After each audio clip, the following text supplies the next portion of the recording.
Every woman knows the sting of being dismissed for her appearance. Every person understands the weight of cruel laughter echoing through rooms they can never escape. In the kingdom of Valdris, King Roderic ruled with the arrogance of a man who judged worth by physical perfection alone. For 30 years, he chose only the most beautiful Omegas to bear his children. When his courtiers dared him to prove his dominance over Elira, the quiet Omega who tended the castle gardens, he saw it as simple entertainment. One night would remind everyone why only the perfect deserved his attention. But 8 weeks later, everything changed. The child growing within her carried the ancient marks of prophecy. What began as a king's cruel jest became the kingdom's greatest reckoning. Could a man who built his throne on pride learn that true power comes from an unexpected place? Before we jump back in, tell us where you're tuning in from, and if this story touches you, make sure you're subscribed because tomorrow I've saved something extra special for you. The morning sun cast long shadows across the stone battlements of Castle Valdris, where power had been measured in bloodlines for over 3 centuries. King Roderic Thorn stood 8 feet tall in his polished boots, a mountain of muscle and authority who had never known defeat in battle or bed. His presence filled the great hall like a storm cloud. Dark hair streaked with silver at the temples, steel-gray eyes that could freeze a man's blood with a single glance. The bloodline tapestry dominated the eastern wall behind his throne, its golden threads depicting generation after generation of perfect specimens who had ruled this realm. Each king taller than the last, each queen more beautiful, each heir more magnificent. It was a testament to selective breeding, to the careful cultivation of superiority that had made Valdris the most feared kingdom in the northern territories. Strength breeds strength, Roderic would say, running his massive hand along the tapestry's intricate weaving. Beauty breeds beauty. Perfection breeds perfection. It was the cornerstone of his philosophy, the foundation upon which he had built 30 years of unchallenged rule. The Omega system reflected this obsession with physical ideals. These women possessed a rare gift, mystical fertility that could guarantee conception where others failed. But in Valdris, only the most stunning Omegas were chosen for the royal breeding program. They lived in luxury within the castle's golden tower, pampered and preened like prized livestock, their sole purpose to produce the next generation of perfect heirs. Roderic had sired 12 children from 9 different Omegas, each woman selected for her flawless features, her graceful bearing, her ability to enhance the royal bloodline. The results spoke for themselves. His offspring were legends in their own right, commanding armies, governing provinces, inspiring awe wherever they walked. But there were other Omegas in the castle, the forgotten ones who served different purposes. They worked in the kitchens, tended the gardens, maintained the tapestries. These women possessed the same mystical gift, but their appearance had deemed them unworthy of royal attention. They were kept for practical reasons. Their presence helped stabilize the fertility magic that protected the kingdom's harvests and ensured the livestock remained healthy. Among these forgotten Omegas was Elira, 26 years old and soft in all the ways the kingdom despised. Where the chosen Omegas were tall and willowy, Elira was short and round. Where they possessed sharp, aristocratic features, hers were gentle and unremarkable. Where they commanded attention with their beauty, she seemed to fade into the stone walls themselves. For 8 years, Elira had tended the castle gardens with the devotion of a priest caring for a sacred shrine. Her hands, though rough from work, possessed an almost magical touch with growing things. Under her care, the roses bloomed more vibrantly. The herb gardens flourished beyond all expectation, and even the ancient oak trees seemed to stand straighter, their branches reaching toward the sky with renewed vigor. She worked with worn garden shears that had belonged to her grandmother, their wooden handles smooth from decades of use. These simple tools seemed to channel something deeper than mere gardening skill. Wherever Elira worked, life flourished. The other servants noticed, but never spoke of it. In a kingdom that valued only obvious beauty and strength, subtle magic was easy to overlook. Lord Commander Marcus Voss, Roderic's most trusted advisor, had served the crown for 15 years. A weathered man in his 50s, with scars mapping his face like a roadmap of old battles, he possessed the rare ability to speak truth to power without losing his head. He understood the delicate balance of court politics, the way flattery and fear kept the wheels of power turning.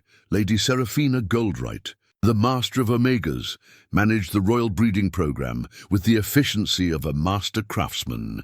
Beautiful enough in her youth to have caught a king's eye herself, she now devoted her talents to identifying and preparing the next generation of perfect vessels. Her silver hair was always immaculately arranged, her green eyes sharp as emeralds as they evaluated potential candidates.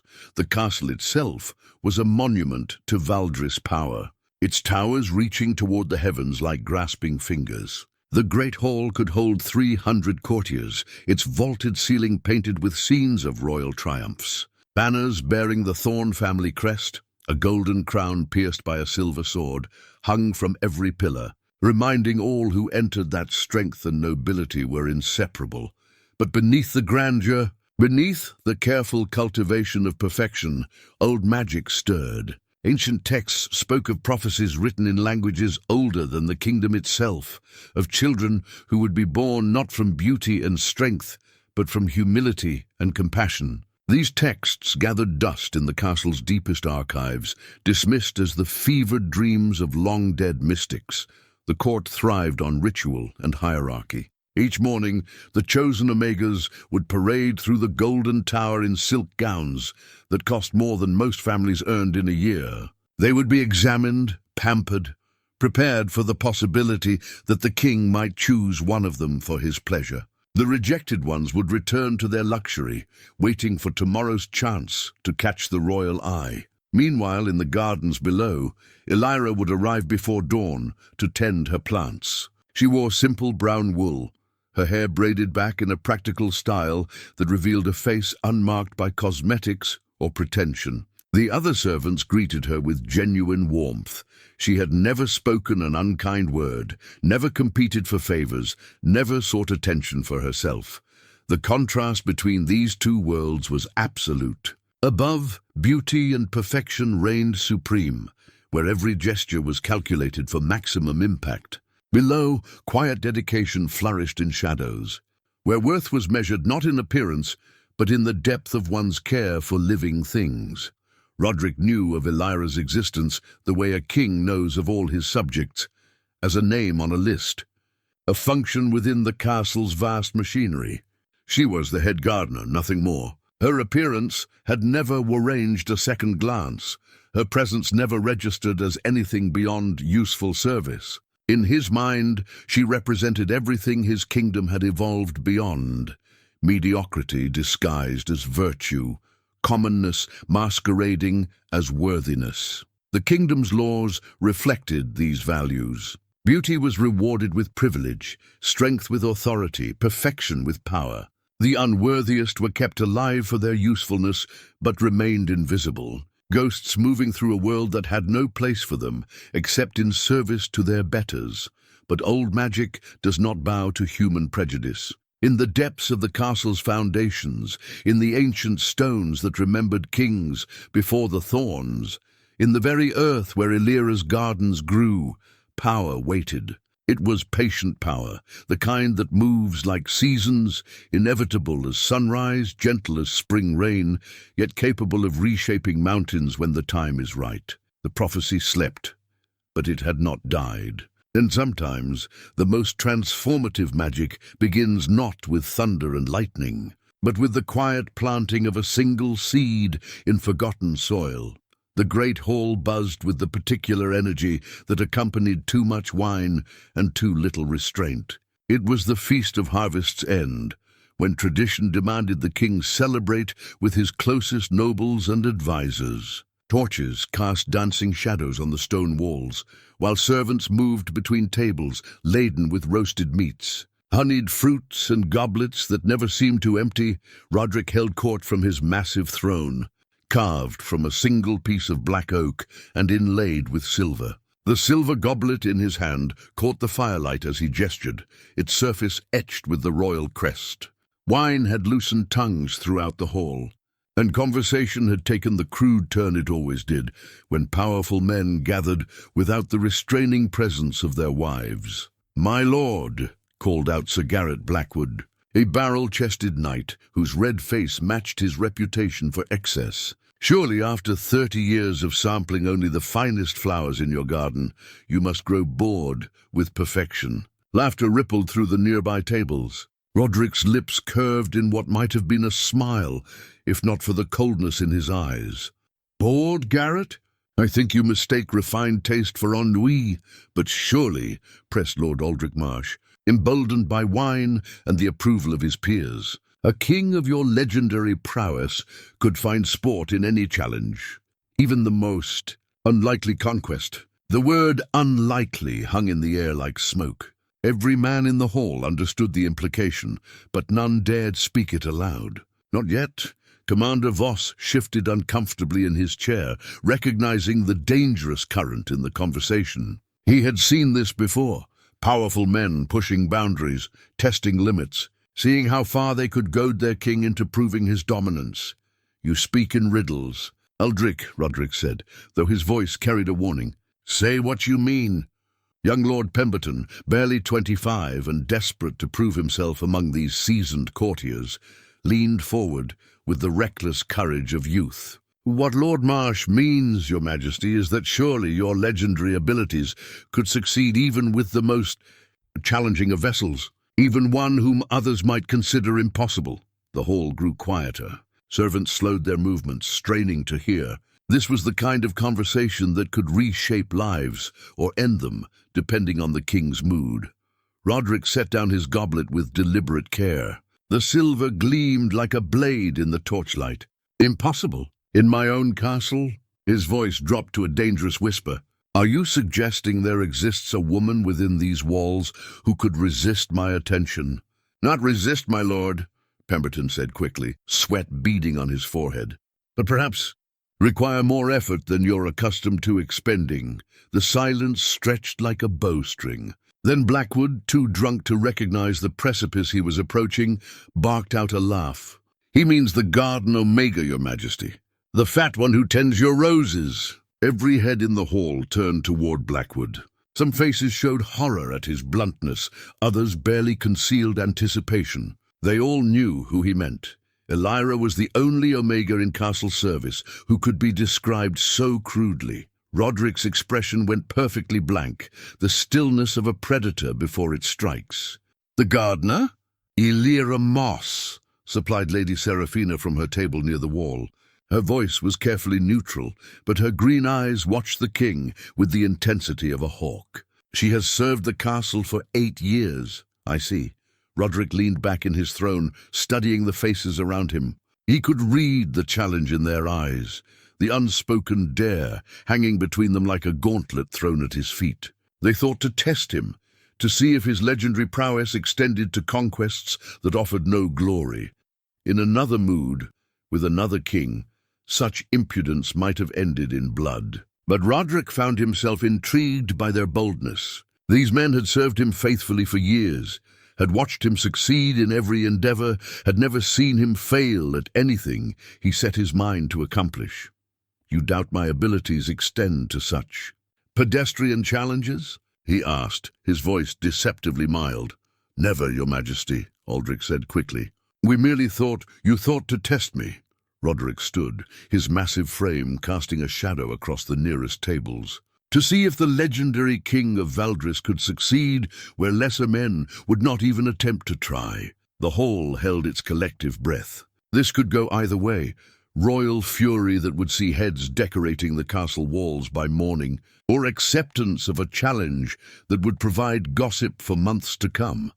Roderic looked down at the silver goblet in his hand, seeing his distorted reflection in its polished surface. 30 years of kingship, 30 years of unquestioned dominance, 30 years of having every beautiful woman in the kingdom at his disposal. Perhaps it was time to remind these fools why legends were born. "Very well," he said softly.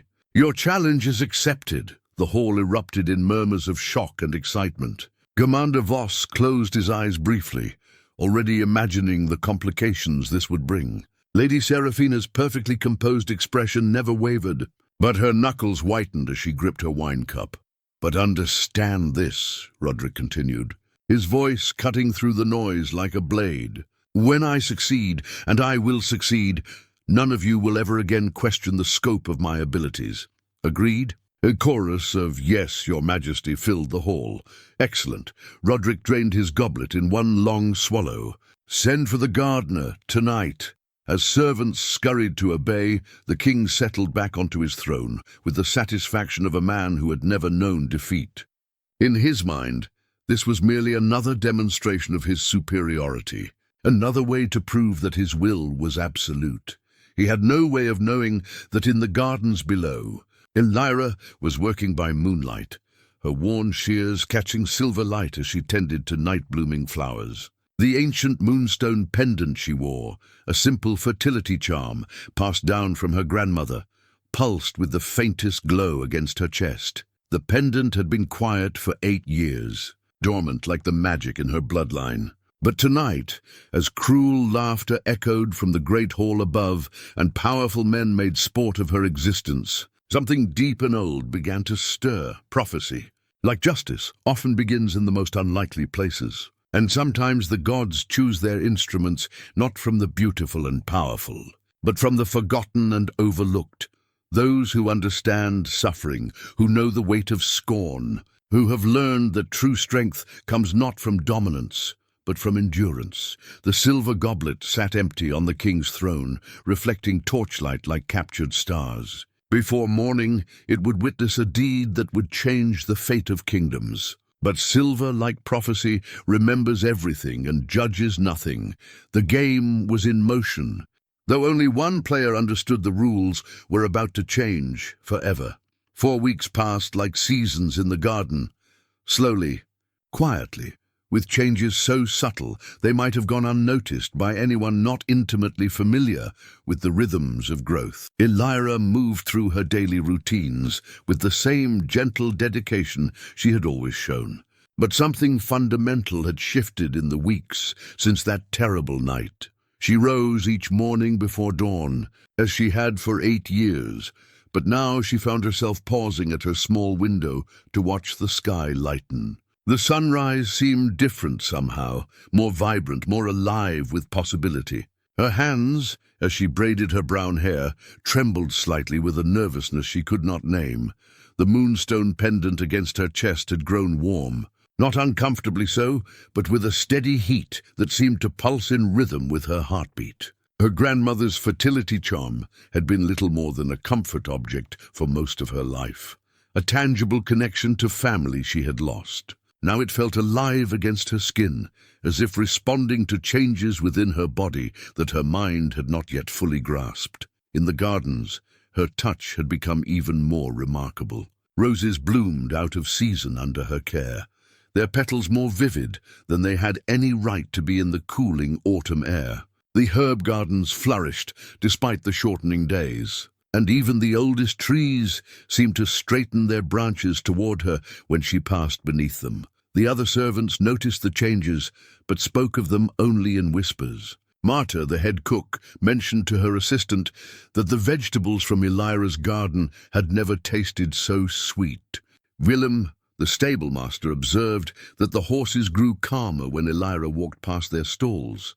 Old Henrik, who maintained the castle walls, swore the ivy grew greener wherever the quiet gardener worked, but if the servants noticed subtle changes in their gentle colleague, they spoke of them with affection rather than suspicion. Elira had earned their loyalty through 8 years of kindness, of shared meals and gentle words, of helping hands offered without being asked. Whatever was happening to her, they instinctively protected her from unwanted attention. The same could not be said for the king. Roderic had not spoken of that night to anyone, not even Commander Voss. The memory sat in his mind like a stone that would not be dislodged, sharp-edged and uncomfortable. He had expected the encounter to be like all the others, a demonstration of his power, a conquest to be forgotten by morning. Instead, he found himself remembering details that seemed burned into his consciousness, the way Elira had trembled when the guards brought her to his chambers, not with desire, but with barely controlled fear. The way she had looked at him, not with the practiced adoration he was accustomed to receiving, but with something that might have been pity. The way she had endured his attention with a dignity that should have been impossible under the circumstances. He had meant to humiliate her, to prove a point to his courtiers about his dominance over all things within his realm. Instead, he had found himself disturbed by her quiet acceptance, by the tears that had run silently down her cheeks, by the way she had whispered, "As you wish, Your Majesty," in a voice devoid of either resistance or enthusiasm. When it was over, she had gathered her simple brown dress with hands that barely shook, had curtsied with the same respectful grace she showed every morning in the gardens, and had walked from his chambers with her head held high. No sobbing, no pleading, no dramatics, just quiet dignity in the face of casual cruelty. It should have been forgettable. It should have been like all the rest. Instead, Roderic found himself thinking of her at odd moments throughout. Each day, he would be reviewing battle, plans with Commander Voss, and suddenly remember the way starlight had caught in her hair through his chamber window. He would be listening to reports from his provincial governors and find himself wondering if the gardener had noticed how the autumn flowers were blooming. He would be dining on delicacies prepared by the finest cooks in 3 kingdoms and recall how she had mentioned that the herbs would need harvesting soon, before the first frost. These intrusions irritated him beyond measure. Kings did not waste thoughts on servants, especially not servants who had served their purpose and been dismissed. Yet the more he tried to banish her from his mind, the more persistently her image returned. Commander Voss watched his king with growing concern. In 30 years of service, he had never seen Roderic so distracted, so prone to staring out windows when he should have been focused on matters of state. The commander's weathered face showed none of his worry, but his sharp eyes missed nothing. "The harvest reports from the eastern provinces, Your Majesty," Voss said one morning, placing rolled parchments on the massive oak desk where Roderic sat staring at nothing. Roderic's attention snapped back to the present. "Yes, of course. The harvest. The yields are exceptional this year. The provincial governors credit favorable weather and the factors." Something in Voss's tone made Roderic look up sharply. "Other factors?" "The Omega fertility magic has been particularly strong this season," they report. "Stronger than anyone can remember. The local Omegas speak of feeling energized, they say, connected to something powerful." Roderic's jaw tightened. The Omega network was vast and mysterious, their magical abilities linked in ways that scholars still struggled to understand.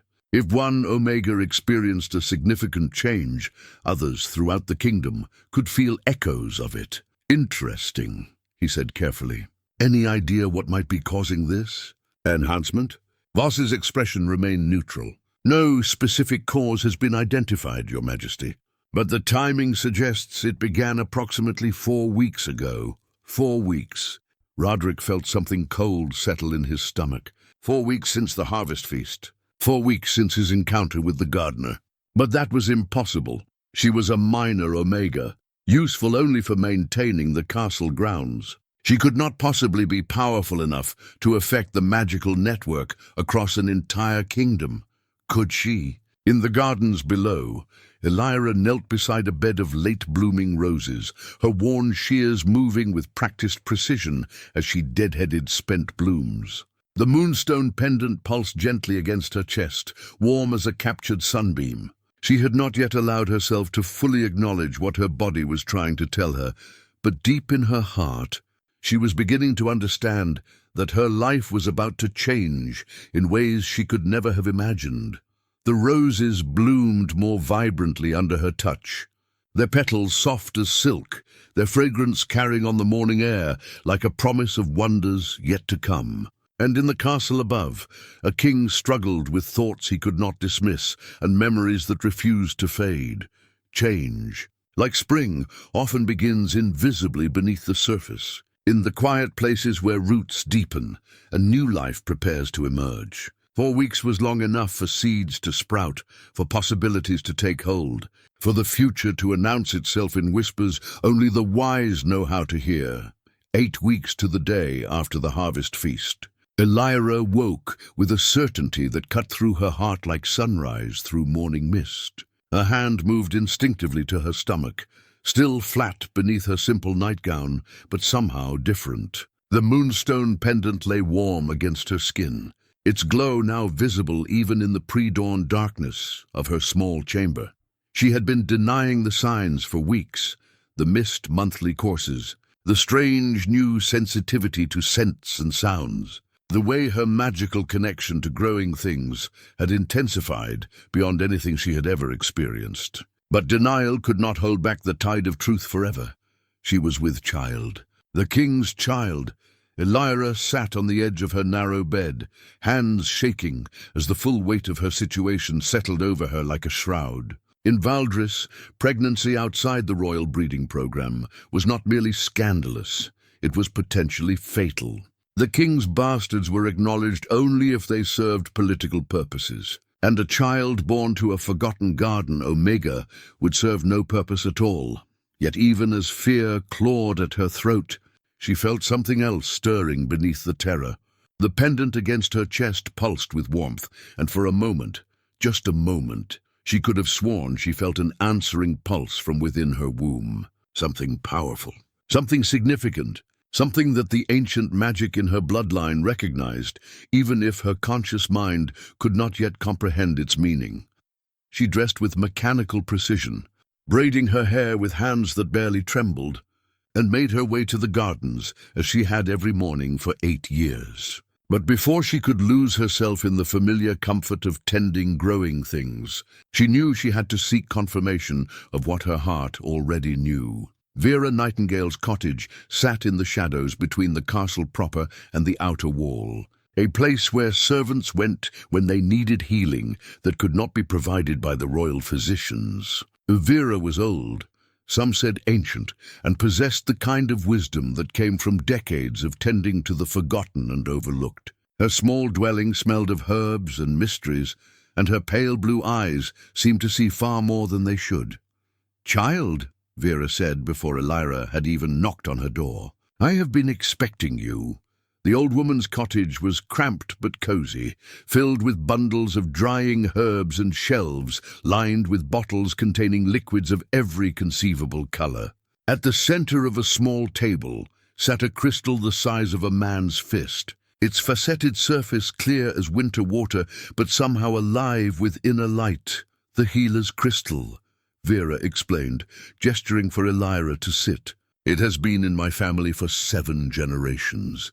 It sees truth, even when we are not ready to face it." Elira's hands trembled as she placed them on the crystal's smooth surface. The moment her skin made contact, the stone blazed with brilliant white light that filled the entire cottage. But more than light, warmth flooded through her, and with it a sense of recognition so profound it brought tears to her eyes.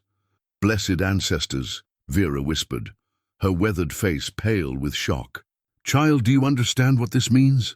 The light from the crystal began to shift, forming patterns within its depths that looked almost like markings, strange symbols that seemed to writhe and dance, settling eventually into configurations that made Elira's breath catch in her throat. "The prophecy marks," Vera said, her voice barely audible. "I have read about them in the oldest texts, but I never dreamed I would see them with my own eyes." "Prophecy." Elira's voice cracked on the word. Vera leaned forward, her pale eyes bright with tears. "There are texts, child. Ancient writings that speak of a child who would be born to unite the kingdom, not through strength or beauty, but through humility and compassion. A child whose very existence would challenge everything we believe about power and worth." The crystal's light began to fade, but the markings remained visible. Symbols that seemed to pulse in rhythm with Elira's heartbeat, with the warm glow of her pendant, with something deep and mysterious growing within her womb. But I'm nobody, Elira whispered. I'm just a gardener. I tend roses and herbs. I'm not beautiful, I'm not powerful, I'm not— You are the vessel chosen by forces older than this kingdom, Vera interrupted gently. And the child you carry? Oh, my dear, this child will reshape the very foundations of our world. Elira left the cottage in a daze, the crystal's revelations spinning through her mind like autumn leaves caught in a whirlwind. She tried to lose herself in her morning routine, but even the familiar comfort of tending her plants could not quiet the storm of emotions raging within her heart. She was still kneeling among the rose bushes when Commander Voss found her. "Miss Moss," he said quietly, his scarred face unreadable. "His Majesty requests your presence in the small council chamber." Elira's heart stopped. Had he somehow learned of her condition? Had Vera betrayed her confidence? She rose on unsteady legs, brushing soil from her brown wool dress with hands that shook like wind-blown leaves. The small council chamber was far less intimidating than the great hall, but it felt no less dangerous. Roderic sat alone at the polished oak table, still magnificent in his royal blue doublet, still radiating the kind of power that could reshape lives with a gesture. But there was something different about him today. A tension in his massive frame, a restlessness in those steel-grey eyes. "You sent for me, Your Majesty?" Elira kept her voice steady through sheer force of will. "I did." Roderic studied her face with an intensity that made her want to flee. "There have been reports, unusual reports from across the kingdom." Elira waited, not trusting herself to speak. "The Omega Network has been active lately. More active than anyone can remember. The fertility magic that protects our harvests, that ensures our livestock thrive, that keeps the very land itself healthy, all of it has been enhanced beyond normal levels. Enhanced dramatically." Still, Elira said nothing. "The timing of this enhancement is curious," Roderic continued, rising from his chair with fluid grace. "It began exactly 8 weeks ago. The night of the harvest feast." He moved around the table toward her, and Elira forced herself to remain still, even as every instinct screamed at her to run. When he stopped directly in front of her, close enough that she could smell leather and steel and something uniquely masculine, she lifted her chin to meet his gaze. "Is there something you need to tell me, Gardener?" The moment stretched between them like a bowstring. Elira could feel the weight of destiny pressing down on her shoulders, could feel the warm pulse of the pendant against her chest, could feel the new life stirring within her womb. She thought of Vera's words, of ancient prophecies and chosen vessels, of children born to reshape kingdoms. "Yes, Your Majesty," she said quietly. "There is." The words that followed would change everything. The carefully maintained order of the castle, the unquestioned hierarchy of the kingdom, the very foundations of what it meant to be worthy of power. But they were words that needed to be spoken, truths that demanded to be acknowledged, revelations that would prove that sometimes the most transformative magic comes from the most unexpected sources. And in the silence before she spoke them, Elira felt the ancient magic in her bloodline stirring to full wakefulness, felt the child within her pulse, with the rhythm of prophecy itself, felt the first tremors of a transformation that would echo through generations yet to come. "I carry your child." "Your Majesty." The words fell into the silence of the council chamber like stones into still water, creating ripples that would spread far beyond these walls. Roderic's face went perfectly blank, that dangerous stillness he wore before delivering judgment. But behind his steel-grey eyes, Elira could see something she had never expected. Not rage, not disgust, but a kind of stunned recognition. "That is impossible," he said quietly. "Nevertheless, it is true." Elira's hand moved instinctively to her stomach. "The child you planted in cruelty has taken root in something deeper than you intended."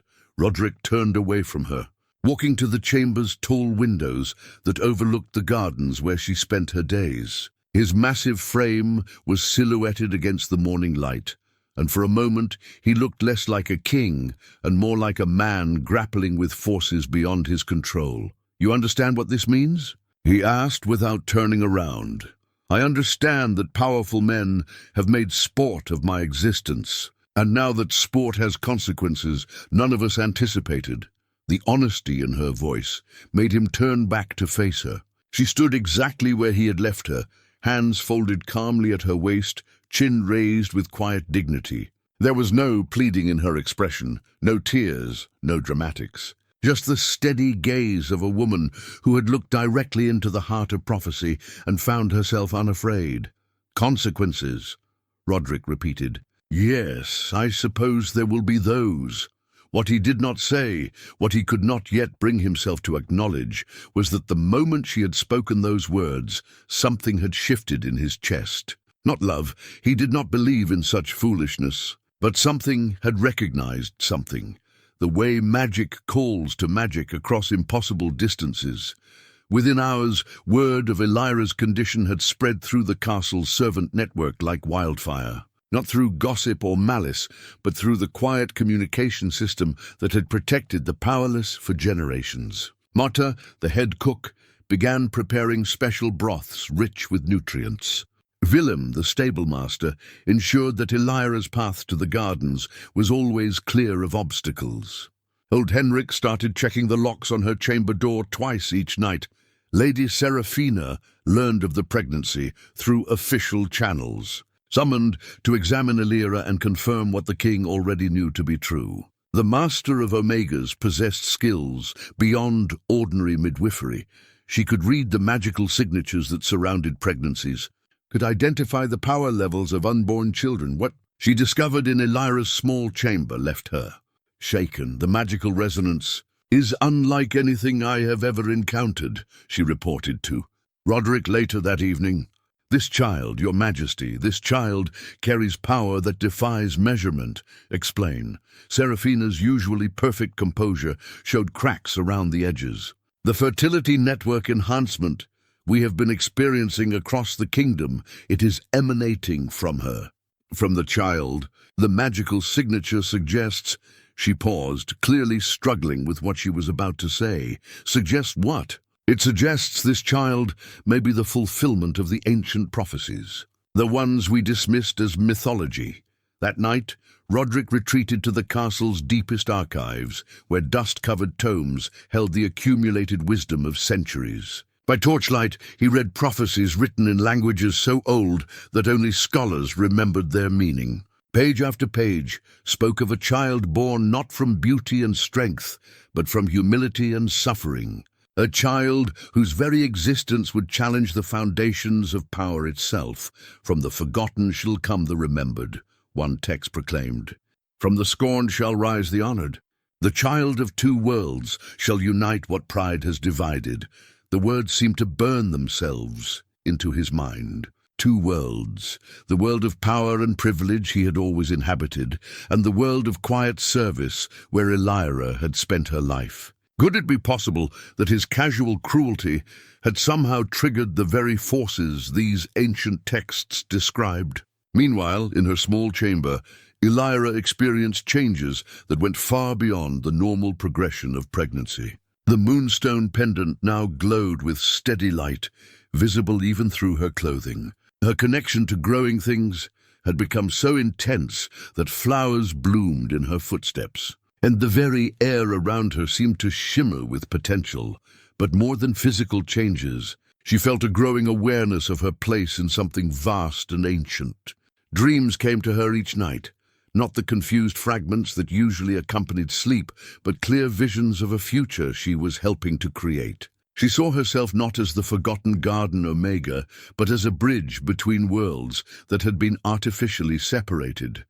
The other Omegas throughout the kingdom felt her awakening. Reports came from every province of fertility magic reaching unprecedented levels. Crops that should have withered with the coming winter continued to flourish. Livestock bore healthy offspring out of season. Even the weather seemed to respond, bringing gentle rains instead of the harsh storms that typically marked autumn's end.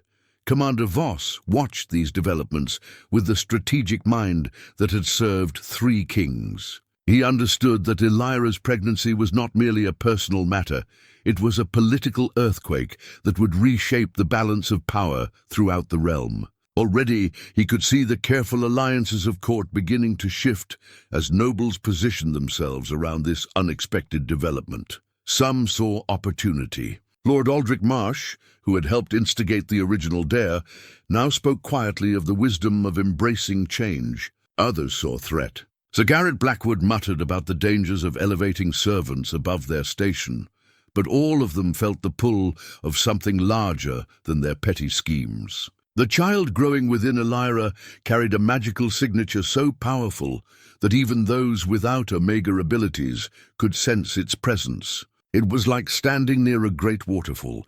You might not see the source, but you felt the force of it in your bones. Roderic found himself drawn to the gardens each evening, ostensibly to walk and think, but inevitably finding himself watching Elira tend her plants with the same gentle devotion she had always shown. Her pregnancy was not yet visible, but something about her had changed. She moved with a new confidence, spoke with quiet authority when giving instructions to the other gardeners, and seemed to glow with inner light that had nothing to do with torches or moonlight. Their conversations, when they occurred, were careful dances around truths too large for casual words. She would acknowledge his presence with respectful bows, answer his questions about the garden's progress, and return to her work.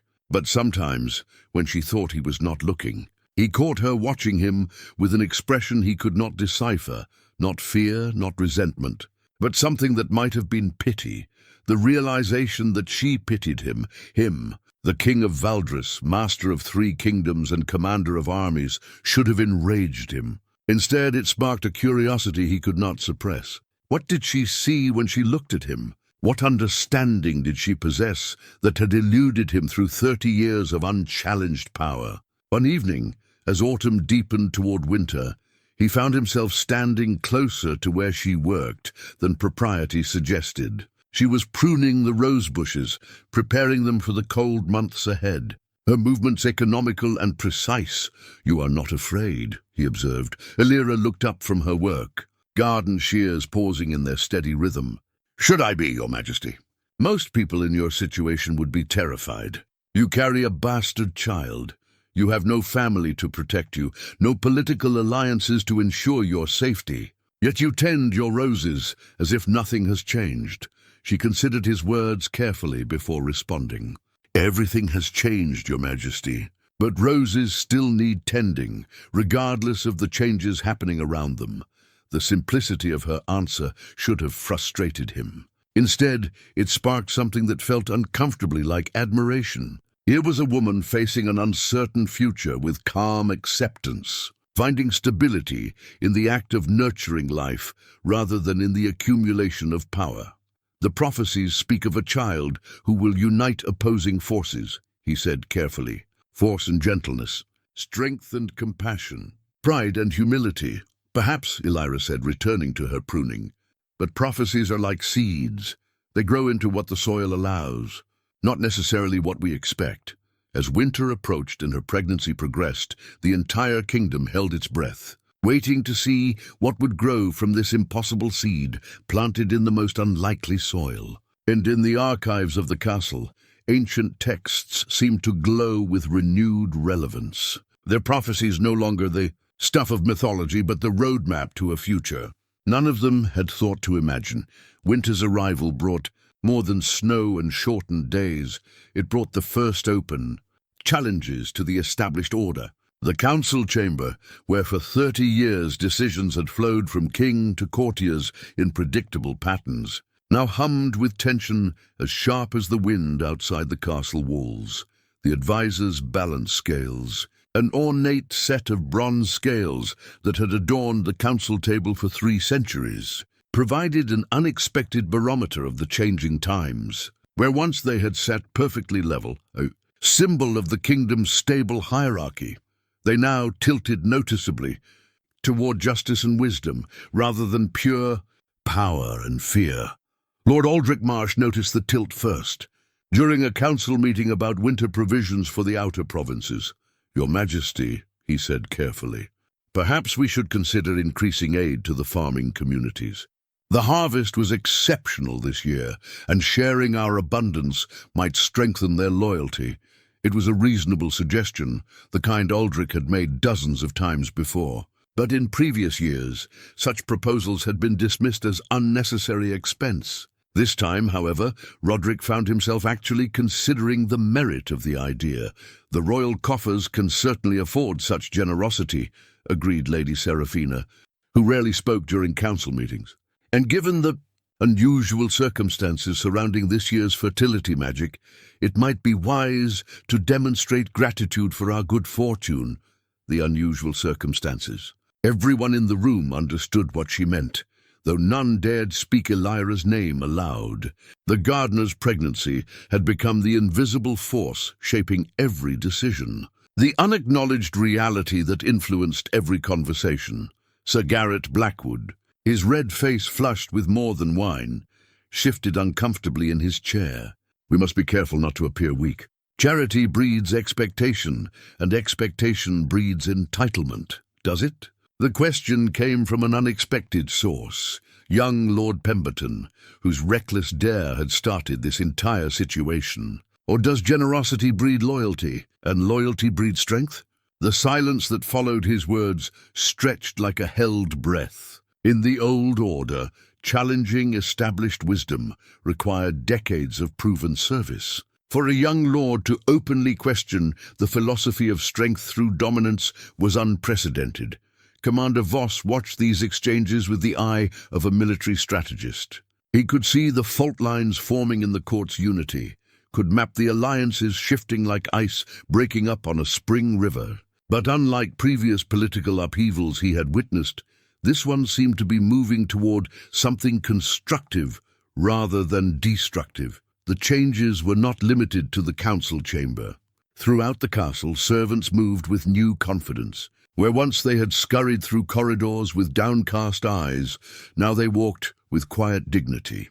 They still showed proper respect to their betters, but it was respect tinged with something that had not existed before: hope. Marta, the head cook, had begun teaching the younger servants to read during their evening hours. Willem, the stablemaster, had started including the newest stable boys in decisions about horse care rather than simply barking orders. Old Henrik had begun sharing stories of the castle's history with anyone who showed interest, passing down knowledge that had previously been confined to the noble classes.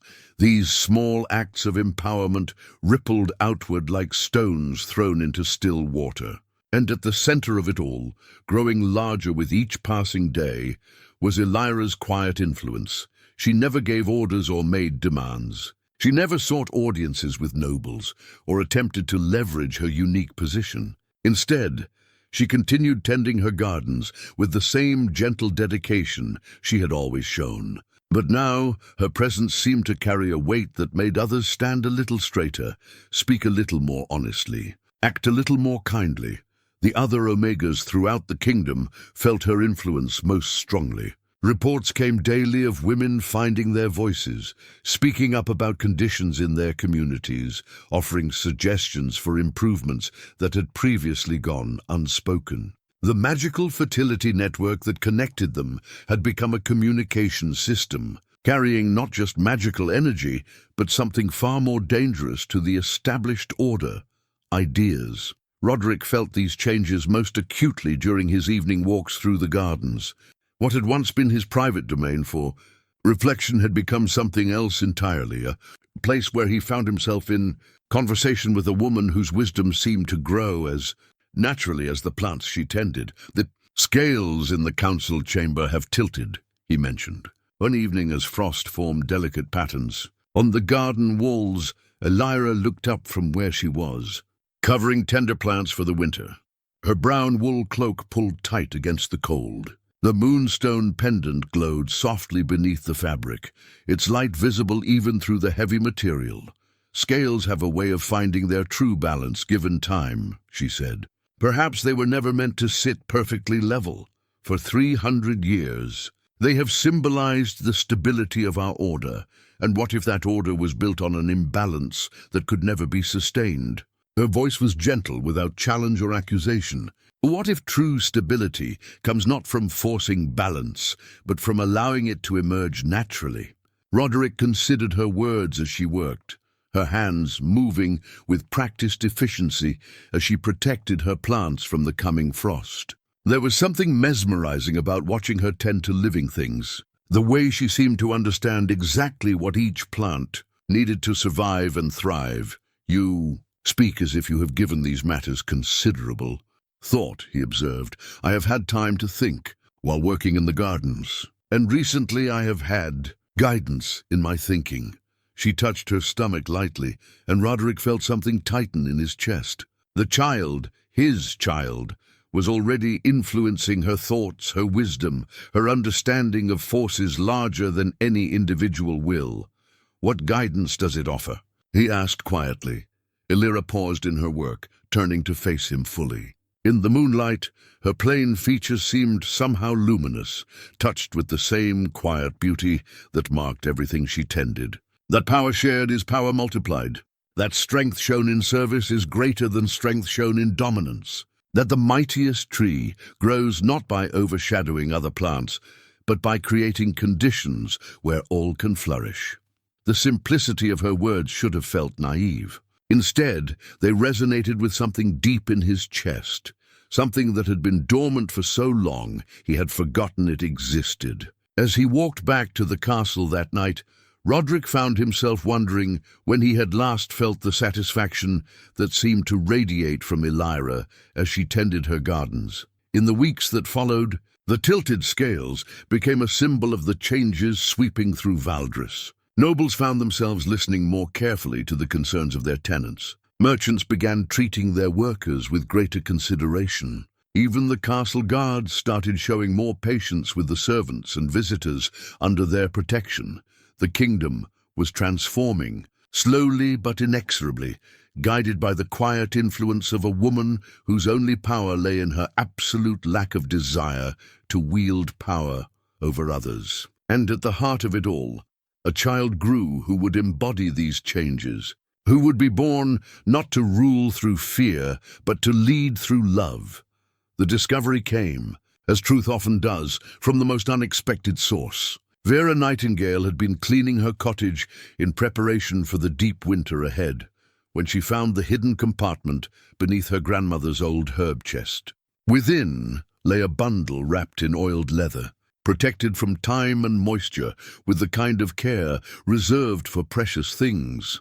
Inside the bundle was a signet ring, small, tarnished with age, but unmistakably royal in its craftsmanship. The design was ancient, predating the Thorn family crest by centuries. Around the central seal, inscribed in a script so old that few living scholars could read it, were words that made Vera's breath catch in her throat. The ring bore the seal of House Valdris, the original royal family. The bloodline that had founded the kingdom before the Thorns had claimed the throne through conquest rather than inheritance. With trembling hands, Vera carried the ring to the castle archive, where Brother Marcus, the elderly keeper of records, spent his days maintaining the dusty tomes that held the kingdom's accumulated history. His pale eyes widened when he saw what she had brought him. "Where did you find this?" he whispered, handling the ring as if it might crumble at his touch. "Hidden in my grandmother's effects." She was Elira Moss's grandmother as well. They were sisters.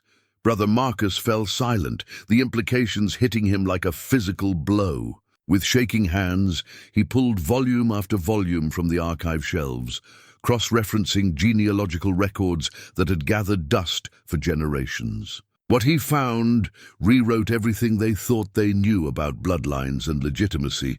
Elira's grandmother had been Lady Marianne Valdris, the last surviving member of the kingdom's founding dynasty. She had fled the court 30 years before Roderic's birth, when the Thorn conquest had made it clear that the old bloodline would not be tolerated. She had taken the name Moss, married a common gardener, and vanished into the servant class to protect her unborn daughter. That daughter had grown up as a servant, had married another servant, and had given birth to Elira, who carried In her veins, the pure bloodline of the kingdom's original rulers, the child growing. Within her was not merely the bastard, offspring of King Roderic's casual cruelty. It was the heir to both dynasties, Thorn and Valdris united in one person, the living embodiment of a kingdom made whole. Brother Marcus and Vera understood the magnitude of this discovery. This was not merely a matter of genealogy. It was a complete recontextualization of the prophecies that had spoken of uniting opposing forces. The child would not just unite strength and gentleness, pride and humility. It would unite the kingdom's divided soul, healing a wound that had festered for generations. They brought their discovery to Commander Voss first, understanding that such information required careful handling. The scarred veteran listened to their account with the stone face he wore when processing battle reports, but his sharp eyes betrayed the significance of what he was hearing. "You are certain of these records?" he asked. "As certain as historical documentation allows," Brother Marcus replied. "The bloodline is clear, unbroken. Elira Moss is the rightful queen of Valdris by blood. Regardless of her current circumstances." Voss was quiet for a long moment, weighing options and consequences with the strategic mind that had served the crown for 3 decades. Finally, he nodded grimly. "This information goes to the king, immediately." Roderic received the news in his private study, surrounded by the same prophecy texts he had been struggling to understand for weeks. When Voss finished his account and placed the ancient signet ring on the desk before him, the king stared at it as if it might burst into flames. "You are telling me," he said slowly, "that the gardener, the woman I chose for a night's cruel entertainment, is the rightful heir to the throne I occupy?" "By bloodline, yes, your majesty. The Valdris dynasty never formally abdicated. They were conquered, but conquest does not eliminate royal blood." Roderic lifted the ring, feeling its weight, not just the physical weight of old silver, but the weight of legitimacy it represented. Everything he had built his identity upon, his right to rule, his noble bloodline, his inherent superiority, suddenly felt as insubstantial as morning mist. And the child would be the heir to both bloodlines. The unification of the kingdom's divided heritage. The irony was almost too vast to comprehend. In seeking to humiliate the least worthy woman in his castle, he had chosen the one person whose blood was actually more royal than his own. The prophecies had spoken of a child born to unite opposing forces. But the opposition was not just philosophical, it was literally dynastic. That evening, Roderic walked to the gardens with the ancient ring burning in his pocket like a coal. He found Elira tending the greenhouse where tender plants waited out the winter, her movements now careful to accommodate the growing curve of her belly. The moonstone pendant glowed softly in the lamplight, and her face had taken on the serene radiance that pregnancy sometimes brings to women who are truly meant to be mothers. "We need to speak," he said without preamble. Elira looked up from the seedlings she was checking, her calm brown eyes meeting his troubled grey ones. "Yes, your majesty." "I believe we do." He pulled the ring from his pocket, holding it out so she could see the ancient seal in the lamplight. Her breath caught, one hand moving instinctively to her throat where the moonstone pendant rested. "You recognize it," he said. "It was not a question. My grandmother described it to me before she died. She said it belonged to our family, but I thought she meant it was just a keepsake, something beautiful that had been passed down. It is much more than that." Roderic's voice was carefully controlled. "This ring proves that you are the last surviving heir of House Valdris, the rightful queen of this kingdom." The words hung in the winter air between them, like frozen breath. Elira's hand moved to her stomach, protective and instinctive. "That would make our child," she began, "the heir to both bloodlines. The true unification of Valdris." He paused, struggling with words that felt like swallowing stones. "I conquered your family's kingdom before you were born. I have spent 30 years ruling lands that are rightfully yours." Elira was quiet for so long that Roderic wondered if the revelation had broken something in her mind. When she finally spoke, her voice was soft but steady. And what do you intend to do with this knowledge? The question cut to the heart of everything. What did he intend to do? Acknowledge her claim and step aside? Fight to maintain his grip on power? Find some middle ground that preserved both their interests? I do not know, he admitted. For the first time in my life, I truly do not know. Elira turned back to her seedlings, her hands moving with the same gentle precision they always had. Then perhaps, she said quietly, it is time you learned what it feels like to tend something rather than simply commanding it. The words were not a challenge or a threat. They were an invitation, the kind that changes everything if accepted, that leaves nothing unchanged once the threshold is crossed. And standing in that greenhouse, surrounded by the promise of new life and the weight of ancient bloodlines, Roderic felt the foundations of his world shifting beneath his feet. News traveled fast in the borderlands, especially news of royal weakness. Lord Cassius Ravencrest, ruler of the neighboring kingdom of Thornmarch, had been watching developments in Valdris with the patient hunger of a wolf circling wounded prey. The reports his spies brought him grew more intriguing by the day. A bastard pregnancy, court divisions, a king distracted by gardens and prophecies. The mighty Roderic grows soft, Cassius mused to his war council, studying detailed maps of Valdris's border defenses.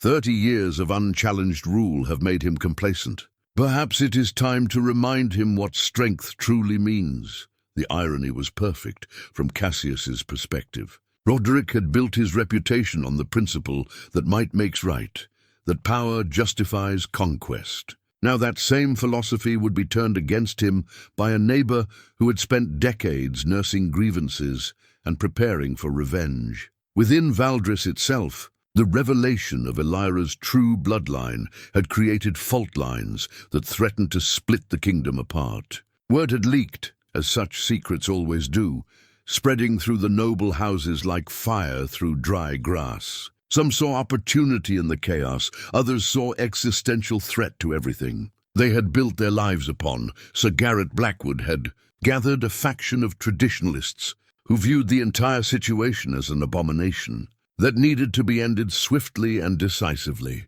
Royal blood or not, he declared in hushed conversations, she remains a servant who has forgotten her place. And the bastard she carries is still a bastard, regardless of bloodlines. But Lady Seraphina had begun quietly supporting what she saw as the natural evolution of the kingdom's magical order. The prophecies speak clearly, she reminded anyone who would listen. To fight against them is to fight against the very forces that have protected our realm for centuries. Commander Voss found himself in the impossible position of trying to maintain military readiness while his king grew increasingly distracted by philosophical questions. Roderic spent hours in the gardens, engaging in conversations with a pregnant gardener that somehow seemed more important to him than intelligence reports about troop movements on the borders. The war horn of Valdris, an ancient bronze instrument that had called the kingdom to arms for 5 centuries, sat silent in its place of honor above the throne. But for the first time in Voss's memory, he found himself wondering if it would need to sound, not against foreign enemies, but to defend against threats from within. The division was not limited to the nobility. Common people throughout the kingdom had begun choosing sides, though their choice was simpler than the complex political calculations of their betters. They supported the quiet gardener whose influence had brought unprecedented prosperity to their fields, whose gentle presence had somehow made their lives measurably better. Petitions arrived at the castle daily, not demanding audiences or favors, but simply expressing support for the Lady Elira and hope for the child she carried. These documents piled up on Roderic's desk like evidence of a transformation he could not deny, but did not know how to embrace. The crisis came to a head on the winter solstice, when tradition demanded that the king hold court for all who sought royal justice. The great hall filled with petitioners, but the usual complaints about land disputes and trade agreements were overshadowed by a delegation from the outer provinces. "Your Majesty," their spokesman declared, "kneeling before the throne with rough dignity, we come to speak for the Lady Elira, whose blood carries the rights of our ancient rulers, and whose child promises hope for our future." The words fell like hammer blows in the silence of the hall. To publicly acknowledge Elira's bloodline was to challenge the very legitimacy of Roderic's reign.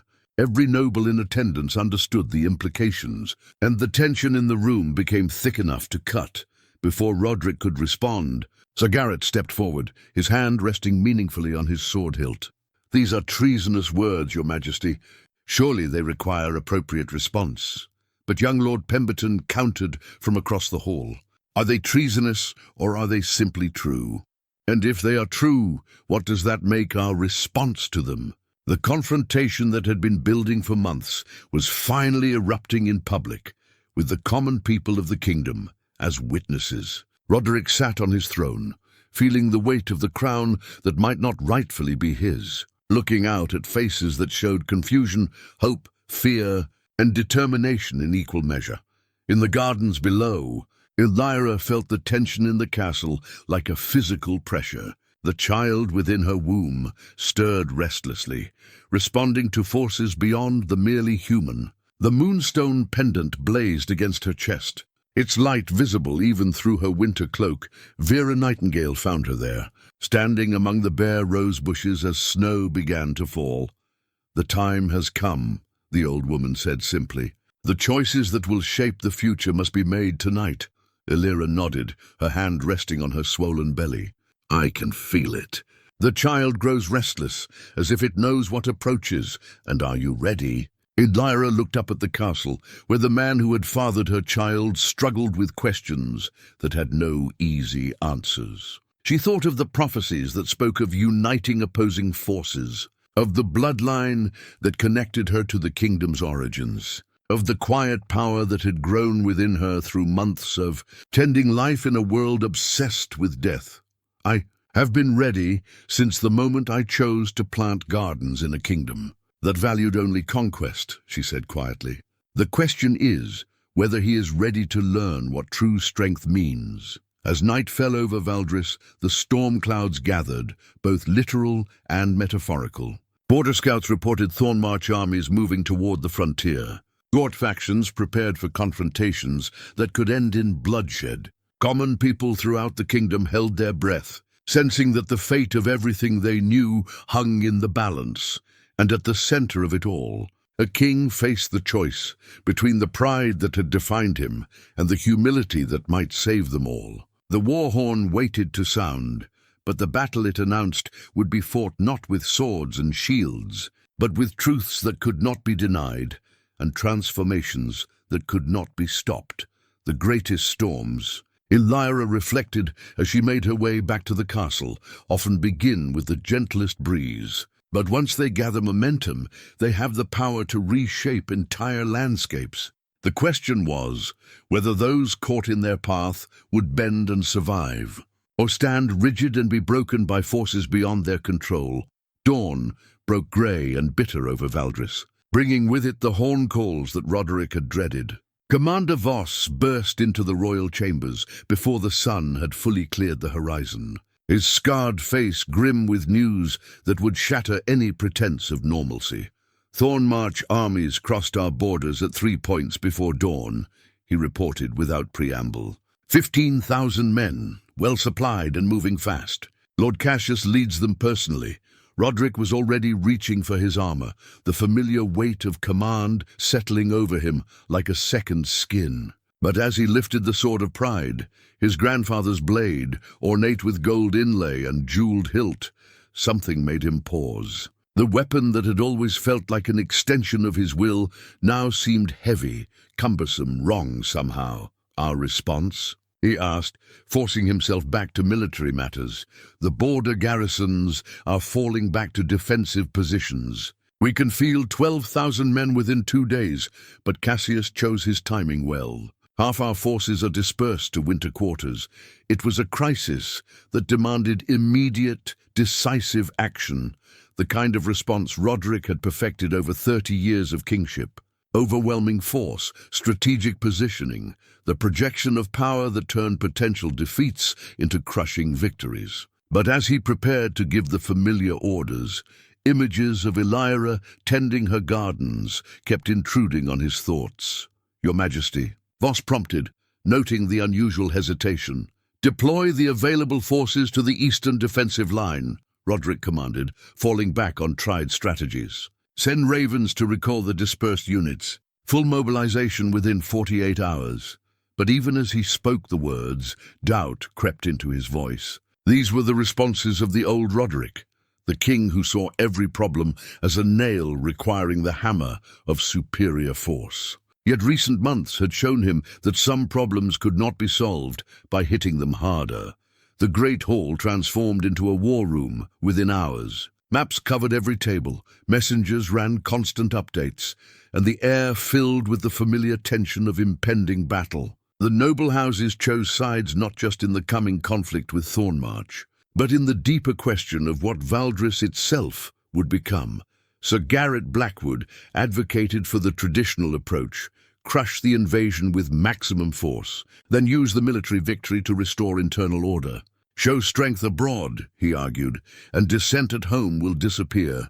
But Lady Seraphina offered a different perspective. Cassius attacks us precisely because he believes we are weakened by internal division. What if he is wrong? What if our recent changes have made us stronger, not weaker? The debate raged for hours, while precious time slipped away. Roderic found himself torn between the tactics that had served him for decades and the nagging sense that those same tactics might not be sufficient for the challenges he now faced. It was young Lord Pemberton who voiced what others dared not say. "Your Majesty, perhaps this crisis requires us to consider what kind of kingdom we are fighting to preserve. Are we defending the old order, or are we protecting something new that is trying to be born?" The question hung in the air like smoke from a snuffed candle. Every person in the room understood its implications. This was not merely a military conflict. It was a test of everything they had believed about power, legitimacy, and the right to rule. In the gardens, despite the chaos erupting around her, Elira continued her daily routine. She moved more slowly now. Her pregnancy advanced enough to make quick movements difficult. But her hands remained steady as she tended the plants that somehow continued to flourish despite the winter cold. The other servants found excuses to work near her, drawn by something that went beyond mere curiosity. Her presence had become a source of calm in the storm of uncertainty that had engulfed the castle. When she spoke, which was rarely, her words carried a weight that made others pause and reconsider their assumptions. "War comes," observed Willem, the stable master, as he helped her move heavy pots to protect them from the frost. "War was always here," Elira replied quietly.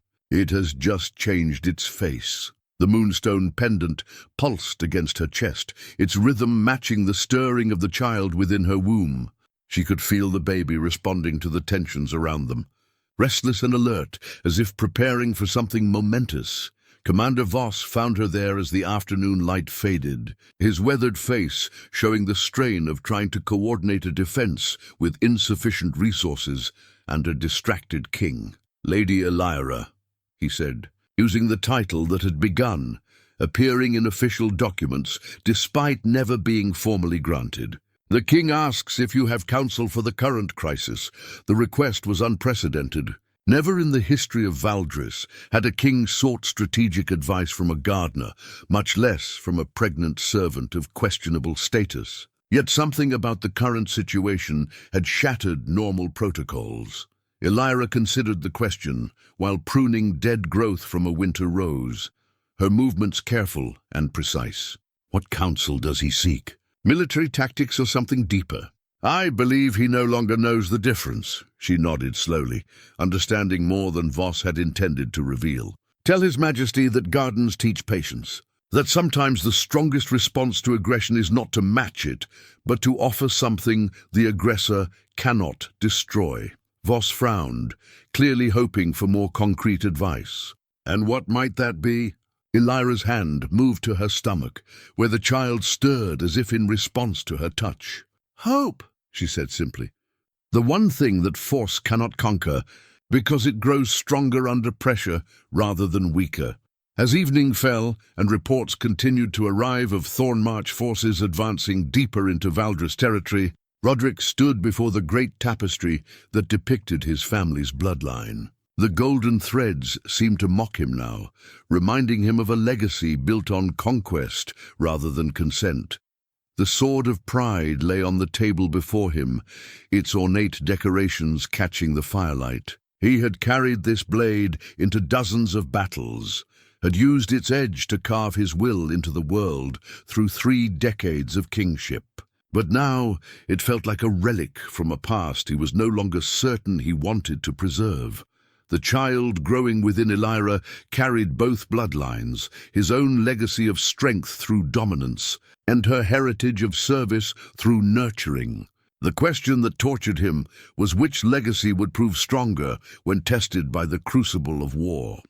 Outside the castle walls, the first refugees from the borderlands began arriving with tales of Thornmarch brutality. These were his people, looking to their king for protection and justice. But protection and justice, Roderic was beginning to understand, might require weapons very different from the sword that had served him for so long. The moment of truth came not on a battlefield, but in the great hall where Roderic had accepted the dare that changed everything. Lord Cassius Ravencrest had arrived under a flag of parley, his army camped just beyond the castle walls, confident that Valdris would surrender rather than face destruction.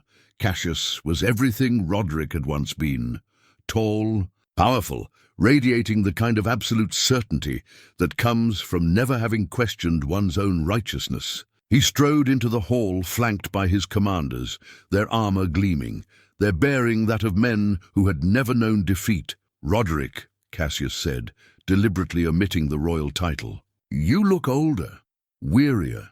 Perhaps the burdens of kingship have grown too heavy for your shoulders." The insult was calculated, designed to provoke the kind of angry response that would justify whatever brutality followed. The old Roderic would have risen to the bait, would have met challenge with greater challenge until words gave way to steel. Instead, Roderic remained seated on his throne, studying his adversary with eyes that had learned to see beyond surface displays of strength. "What do you want, Cassius?"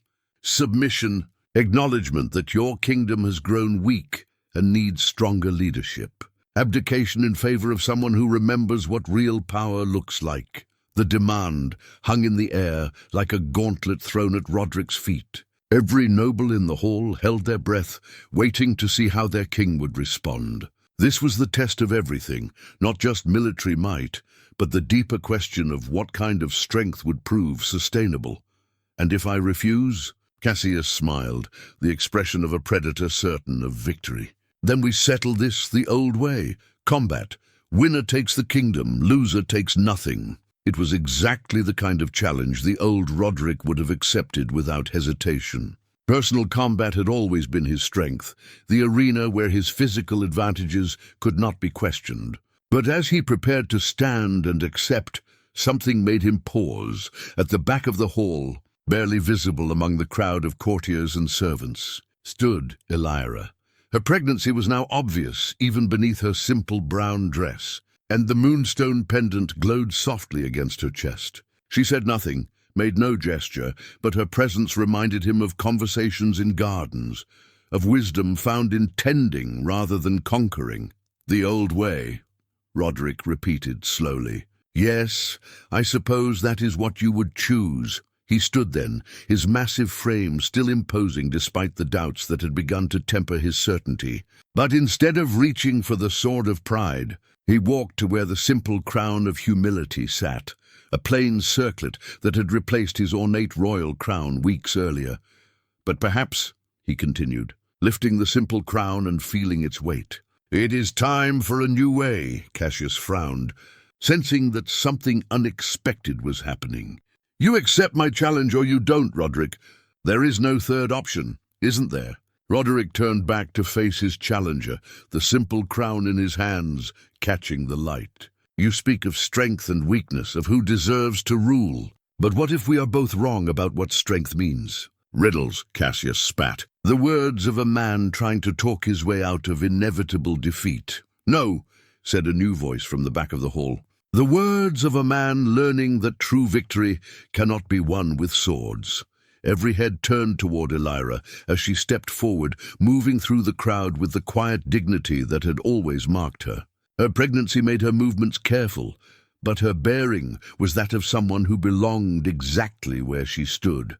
"The gardener speaks," Cassius laughed. "How fitting that a kingdom in decline should seek counsel from its servants." "Not a servant," Roderic said quietly, his voice carrying clearly through the hall. "The rightful queen of Valdris by blood, and the mother of the kingdom's true heir." The revelation hit the assembled crowd like a physical blow. Gasps echoed through the hall as nobles processed what they had just heard. Cassius's confident expression faltered as he realized the political implications of what Roderic had just acknowledged. "Impossible," he breathed. Elira reached the center of the hall, stopping directly between the two men who claimed the right to rule.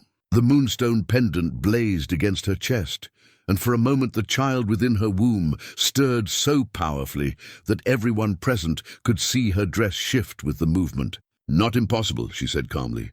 "Inevitable." The prophecies spoke of a child born to unite opposing forces, not through conquest, but through understanding. Not by destroying what came before, but by transforming it into something greater. She turned to face Cassius, her brown eyes meeting his with unwavering steadiness. "You offer the old strength, the kind that rules through fear and maintains power through violence. But what happens when you meet a force that cannot be threatened? What happens when you face people who have found something worth protecting that is greater than their fear of you?" Cassius's hand moved to his sword hilt, but Elira continued speaking before he could draw the blade. "Your army camps outside these walls because you believe this kingdom has grown weak.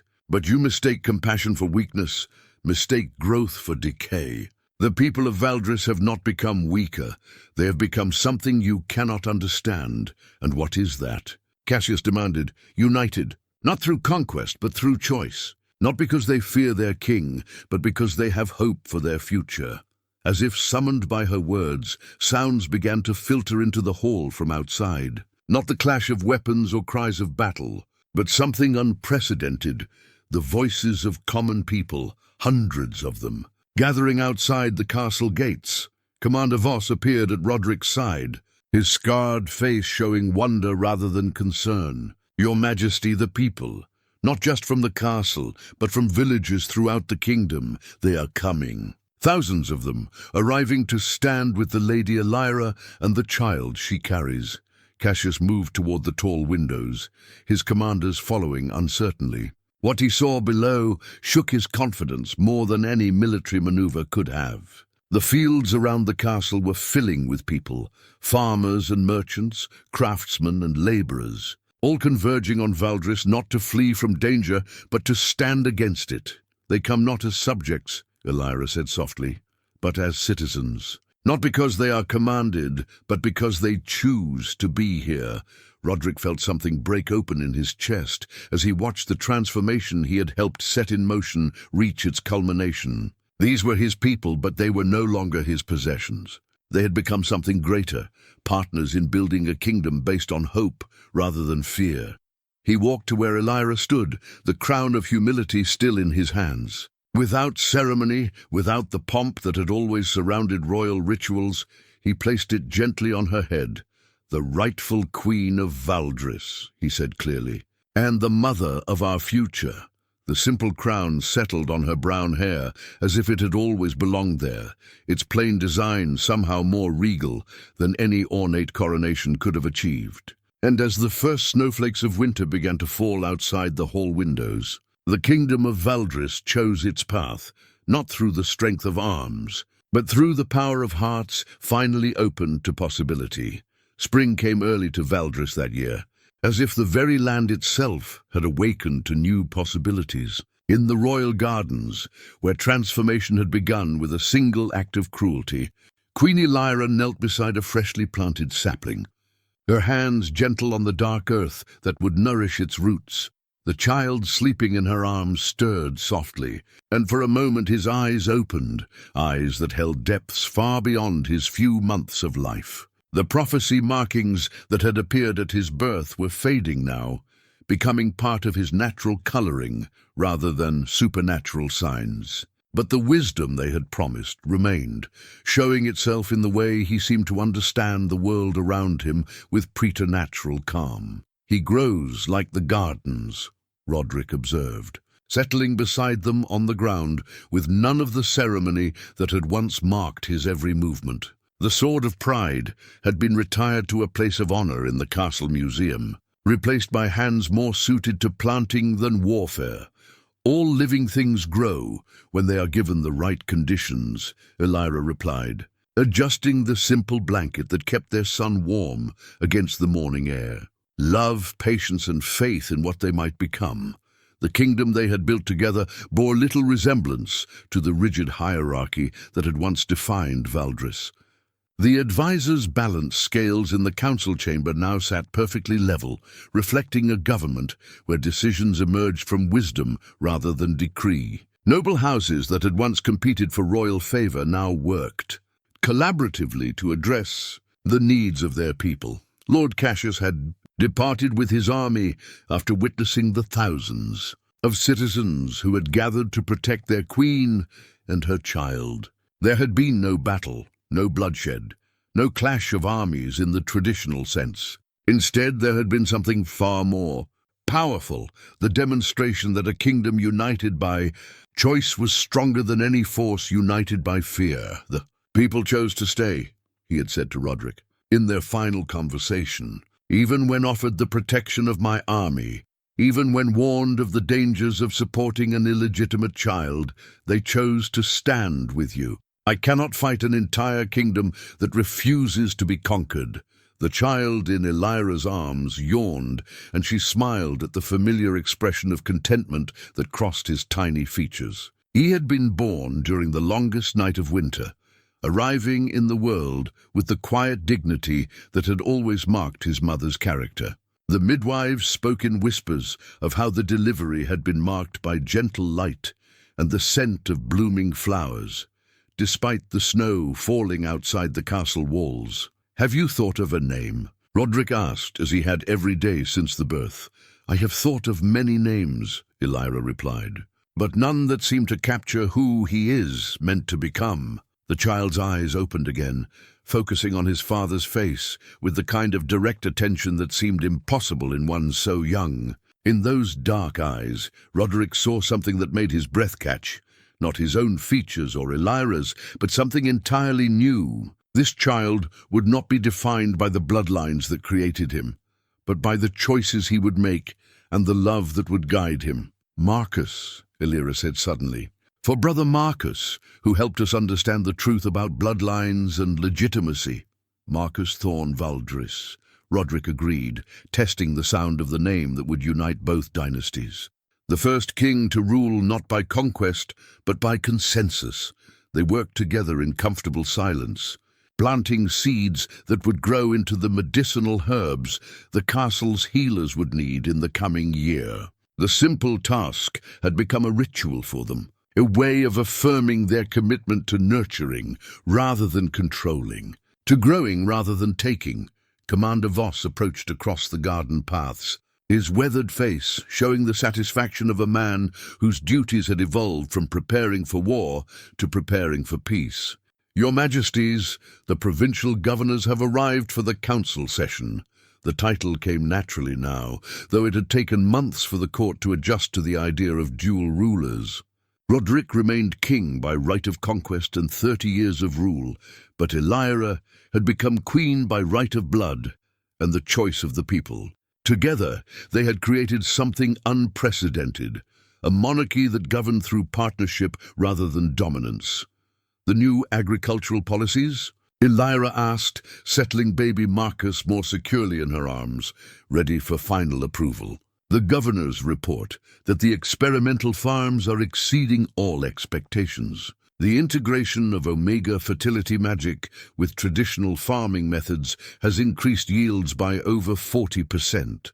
It was one of many innovations that had emerged from the kingdom's transformation. Where once Omegas had been valued only for their reproductive capabilities, they were now recognized as partners in maintaining the magical systems that supported all life in Valdris. Their network had become a communication system that connected communities across vast distances, sharing knowledge and resources in ways that strengthened the entire realm. Lady Seraphina had become the first Minister of Magical Affairs, overseeing the integration of mystical and mundane governance. Sir Garrett Blackwood, after months of resistance, had eventually acknowledged the effectiveness of the new approaches and now served as Minister of Traditional Values, ensuring that beneficial aspects of the old ways were preserved while harmful ones were discarded. Even young Lord Pemberton had found his place in the new order, serving as an ambassador to neighbouring kingdoms, where his enthusiasm for change could be channeled into diplomatic rather than reckless purposes. The Thornmarch delegation arrives tomorrow, Voss continued.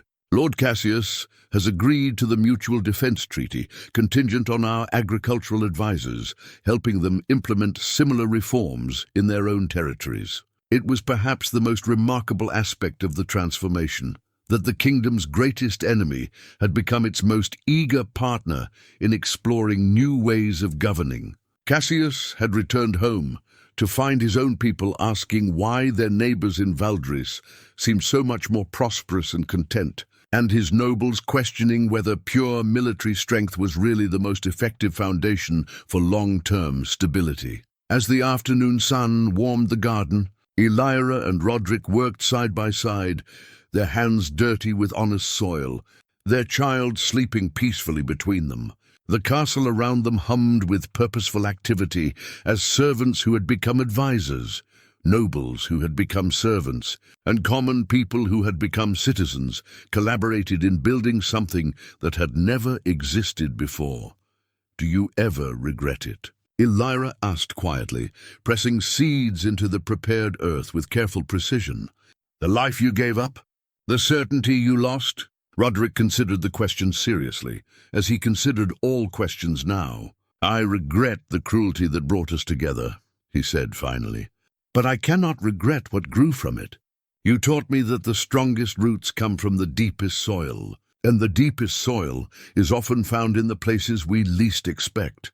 The child stirred in his blanket, and both parents paused to watch as he opened his eyes and gazed up at the sky with the wonder that all babies bring to their first encounters with the world. But there was something more in his expression, a recognition, perhaps, of the garden where his parents had learned to love through understanding rather than possession. He will never know the old kingdom, Elira observed. To him, this will simply be how the world works. Perhaps that is the greatest gift we can give him, Roderic replied. A world where strength is measured by what you nurture rather than what you conquer. As evening fell over Valdris, painting the sky in shades of gold and rose, the three of them made their way back to the castle. But they moved without hurry, without the urgency that had once driven royal schedules. There would be time for governing, time for ceremonies, and time for all the duties that came with rulership. But there would also be time for gardens, time for watching seeds grow into flowers, time for raising a child who would inherit not just a kingdom, but an understanding that true power comes from service, true strength from compassion, and true victory from the courage to plant hope in unlikely soil, the planted seed that had begun as Elira's simple act of tending roses had grown into something neither of them could have imagined, a transformation that proved the most profound. Revolutions often begin not with the roar of armies, but with the whisper of new life taking root in prepared ground, and in the years to come, as little Marcus grew into his destiny, he would carry within him the knowledge that kingdoms are not conquered but cultivated, that subjects become citizens through choice rather than force, and that the most lasting legacies are written not in stone, but in the hearts of people who have learned to hope.